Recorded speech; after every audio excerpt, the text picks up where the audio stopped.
Welcome to question and Sonia. TTD board member Darshan కుటుంబ సభ్యులు చర్చికి వెళ్లడంపై రేగిన వివాదం ముదిరింది. అన్య మతస్థులకు టీటీడీ బోర్డులో ఎలా స్థానం కల్పిస్తారని హిందూ సంఘాల నేతలు ప్రశ్నిస్తున్నారు. పాలక మండలి సభ్యుల ఎంపికలో టీటీడీ రూల్స్ ను పాటించడం లేదని విమర్శలు చేస్తున్నారు. నిబంధనలు పాటించకపోవడం హిందూ మతాన్ని అవమానపరచడమే అని పూజారులు మండిపడుతున్నారు. టీటీడీ బోర్డును ప్రక్షాళన చేయాలంటున్న మహిళా పూజారితో మా correspondent Nageswararao face to face. ప్రస్తుతం టీటీడీలో అన్య మతస్థులకు పదవులు అనే దాని మీద అయితే ఒక పెద్ద చర్చ రాష్ట్ర వ్యాప్తంగా జరుగుతున్న పరిస్థితి ఉంది. హిందువులు మనోభావాలు దెబ్బతింటున్నాయి. టీటీడీలో ఏదైతే హిందూ ధర్మం ప్రకారంగా హిందువులకి పదవులు ఇవ్వాలి, ఏదైతే టీటీడీ బోర్డు మెంబర్గా ఉన్న దర్శన్ అనే వ్యక్తికి సంబంధించి ఆయన కుటుంబ సభ్యులు ఏదైతే అతని భార్య అతని కుమారుడు అయితే ప్రస్తుతం చర్చిలో ప్రార్థనకు వెళ్ళిన విధంగా ప్రార్థన చేసేది ఫోటో వైరల్ అవుతున్న సోషల్ మీడియాలో పరిస్థితి అయితే ఉంది. ఈ క్రమంలోనే దీనికి సంబంధించి పెద్ద చర్చనీయాంశమైన పరిస్థితి అయితే ఉంది.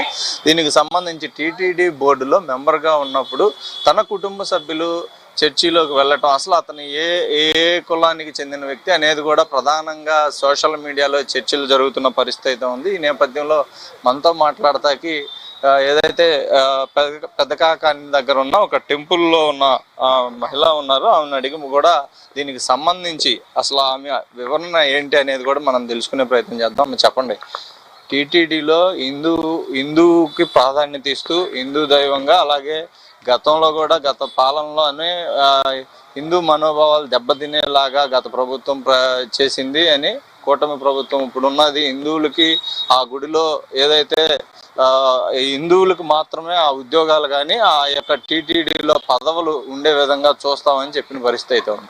ఈ రోజు చూసుకుంటే దర్శన్ అనే వ్యక్తికి సంబంధించిన టీటీడీలో నెంబర్ ఉన్నారు. ఆయన భార్య పిల్లలు ప్రార్థన చేసుకుంటున్న పరిస్థితి అయితే ఉంది. చర్చిలో ప్రార్థన చేసుకున్న నేపథ్యంలో ఇక్కడ బయట హిందూ మనోభావాలు దెబ్బతిన్నాయని హిందూ సంఘాలు గొడవ చేస్తున్న పరిస్థితి ఉంది. ఏమంటారు మీరు దీనికి సంబంధించి? నేనేమంటానంటే, మన దైవాన్ని నమ్ముకొని మనం ఈ దైవంతో ఉంటున్నాం కాబట్టి వాళ్ళ కుటుంబ సభ్యులు మొత్తం కూడా మన దైవాన్ని నమ్ముకున్నారు కాబట్టి ఆయన అటు ఆమె ఇటు ఉండకూడదు. నాకు తెలిసి అటా ఇట ఒకటే నిర్ణయించుకోవాలని నా ఆలోచన. ఏంటంటే దాంట్లో ఉద్యోగాలు కానీ దాంట్లో టీటీడీ మెంబర్లుగా ఉన్న వాళ్ళు మీరు అన్నట్లుగా ఒకటినే నమ్మి ఉండాలి అనేది, అంటే అతను అసలు వేరే కులస్తులకి అక్కడ పదవులు కానీ ఉద్యోగాలు కానీ లేవు అనేది ఒకటి, హిందువులకు మాత్రమే ఇవ్వాలి అనేది ఒకటి అక్కడ ఉంది. అలాంటిది అతను ఏ కులానికి చెందిన వ్యక్తి అయితే ఏదైతే చర్చికి వెళ్ళారు అనేది ప్రధానంగా ప్రజలు చర్చించిన పరిస్థితి అయితే ఉంది. ఏమంటారు దీనికి సంబంధించి? అతను చర్చికి వెళ్ళాడంటే ఇప్పుడు అతను దైవం కోసం ముందు ఏ దైవాన్ని నమ్ముకున్నాడో వాళ్ళ కుటుంబ సభ్యులు ఆ దైవంలో ఉంటున్నారు, అక్కడే ఉండాలి. కాదని ఇంకో దైవానికి వెళ్ళినప్పుడు భర్త వెళ్ళినప్పుడు భార్య కూడా వెళ్ళాలి. అట్లా ఇద్దరు ఒకే చాట జాబులు చేసుకోవచ్చు. ఇప్పుడు అటు ఇటుగా ఉండకూడదు అంటున్నారు కాబట్టి అది టీటీడీ నిర్ణయించుకోవాలి, ప్రజలు నిర్ణయించుకోవాలి. అది ప్రభుత్వ నిర్ణయం కూడా ఎలా ఉండాలని చెప్తారు? ప్రభుత్వం ఎలాంటి ఆంక్షలు పెట్టి ప్రభుత్వం ఎలా ఆలోచించి చెప్పాలి, అది ప్రభుత్వం తీసుకోవాలి. ఎలా చేయాలి ఏంటి అనేది వాళ్ళు నిర్ణయించుకొని వాళ్ళ ఇది చెప్పాలి, వాళ్ళ గురించి మాట్లాడుకోవాలి. అలాంటి పరిస్థితే నెలకొంటుంటే కనుక హిందూకి సంబంధించిన హిందూ భక్తులు కానీ హిందువులు వీళ్ళందరూ ఎలా రియాక్ట్ అయ్యే అవకాశం ఉండేది? ఎలాంటి సమస్యలు వచ్చే అవకాశం ఏమైనా ఉండిద్ది అంటారు? నాకు తెలిసి అయితే ఈ మధ్య కాలంలో మనకి వాళ్ళు ఇక్కడ పోయి వీళ్ళు అక్కడ పోయి ఉండటం అనేది ఉండకూడదు అనేది అని అనుకుంటుంటే నేను వింటున్నా, ఈ గుళ్ళో ఉంటున్నాను కాబట్టి నాకు కొంచెం తెలుస్తుంది ఇప్పుడు.